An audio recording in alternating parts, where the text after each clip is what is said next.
Hi there, my name is Cody McGee, student physical therapist. Today we're going to be palpating some structures on your neck and your shoulders. Is that okay with you? Yeah, that's fine. Perfect.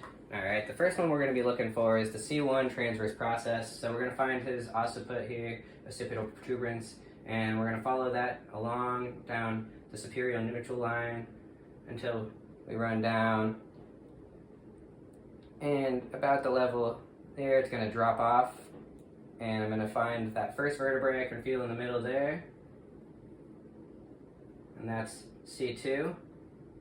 Now, coming back up to the occipital protuberance and then following that superior neutral line around and back down again, we're going to follow the mastoid process and find it here.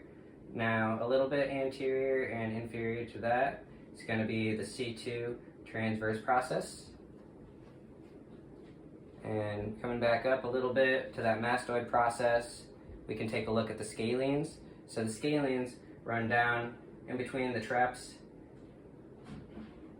and in between the SCM. Looking at the traps, the upper traps here, which are all along the neck up into here and then down, and they run all the way across over to the lateral side of the clavicle and in front here and then along there. So we come up, and what I'm going to have him do to activate the traps and to make sure that I'm on this bundle of tissue here is I'm going to have him extend the head and neck back into my hand here.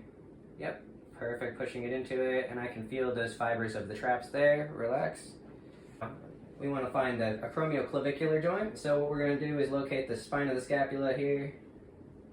I'm just going to palpate that along until I reach the acromion process there, and then a little bit anterior to that, I just want to find that joint space there between the two, and that's your acromioclavicular joint here. Now, from here, if we back up to the acromion and we drop down off of there, we'll run into the supraspinatus muscle. But we also want to find here, what I'm going to have him do is just rotate the arm back and forth here like that until I find that bony prominence that comes out of here, which is the greater tubercle, right about where I'm at here. Good. Yep. Excellent. And relax. Now from there, if I go a little bit anterior from that, I'm going to find a little bit of a sulcus here, and then if I find myself in between there, I'm just going to rotate that, and I should run into his lesser tubercle on the front. So now from that intertrabecular groove here, I'm going to just confirm that I'm there again by flexing the bicep. Go ahead and curl your arm upward. Good, and I can feel that bicep engaged. Relax the arm again. Excellent. Now, a little bit more anterior to there, we're going to have the lesser tubercle and the lip of the lesser tubercle.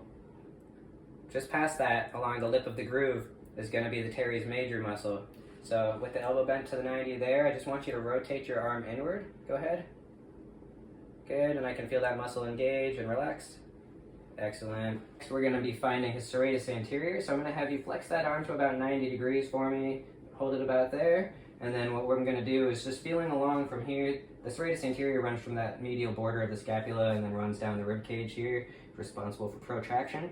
And so I'm just going to feel along the ribs there, and what I'm going to have you do is I want you to reach that shoulder forward like yep, just like that. Good. And then lastly, we're going to check out the brachial artery.